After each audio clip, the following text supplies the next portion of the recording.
So I'll cover bond development and how that's working in Lake Oswego and some of the actions they're taking there and our bond accountability teams. It sounds like a little bit of a different situation than what's going on for your district, but for bond development, we have committees that come together every 5 years, roughly for the last 10 years, I guess, to establish and develop recommendations for bond packages for the board to approve, to take to the community to vote on, to pass bonds. We've been using these.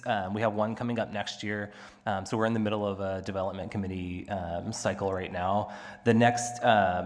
The last two are in 2017 and 2021, and so we're kind of going through the cycle right now, rebuilding schools and repairing schools that need it. So there's, in some cases, deferred maintenance that comes up over time, and so we use those dollars to make those improvements in our schools. So the development committee leverages we call it long-range facility planning. The district goes out and has a company come in and assess all of the infrastructure that exists in our district to understand the useful life that's left in those buildings. So how much longer do we have left on our roofs, our schools, the usefulness of them, the size and capacity. So they do a lot of analysis around that to help us understand where we need to invest in those programs. And so it's been really good. We have about 20 people on bond development. It's a mix of, I think there's probably around 10 parents. We have a couple of school principals, we have teachers that come in, and we have a couple of students that are coming in as well, and kind of really studying up on the long-range facility plan to understand what's out there in the next 20 to 30 years that we need to fund with our next bond, and really kind of coming together as a group to help prioritize some of that as we start to develop this bond package. The district does a pretty good job of kind of hearing voices, of course, is ultimately what this space is intended for, and so we'll meet every other week for 8 or 9 sessions, I think, and there's kind of set schedule and activities that we're working through.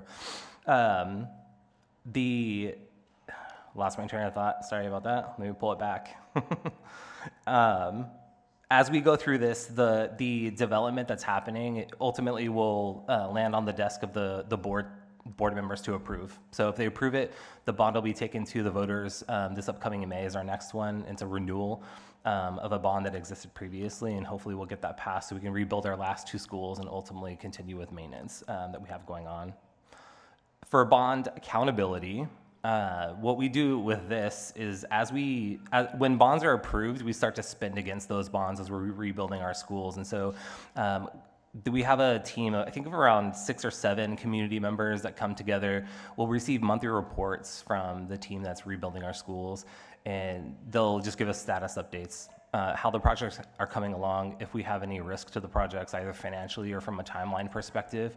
And then we meet quarterly in person to kind of go over the latest report and ultimately ask questions. The community members can kind of come in and find out what's going on with the schools, and ultimately if we're spending against the bonds as intended. So when we pass bonds, the districts are responsible and legally responsible for spending in a way that is consistent with the will of the voters, right? So if they say we're going to rebuild the school, they have to rebuild the school. And so it just provides space for us to understand kind of what's happening with the bond programs, where the money is being spent ultimately, and to be able to advocate for our students in that space. And so an example that came up recently is the use of gyms. So we're currently rebuilding Lake Oswego Junior High right now, or Lake Oswego Middle School. And so the gym's no longer available for use, and we weren't planning to put up a temporary gym at the school the students are currently going to, and a parent was advocating in this space for that to happen because they're actively used on the weekends as well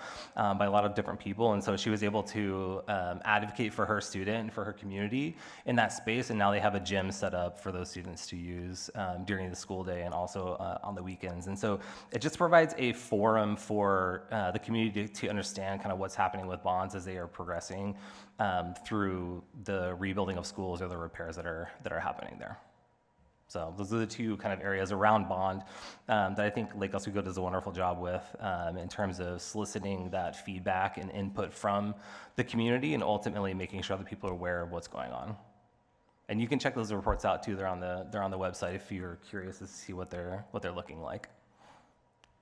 Awesome. I'll pass it over. Thank you.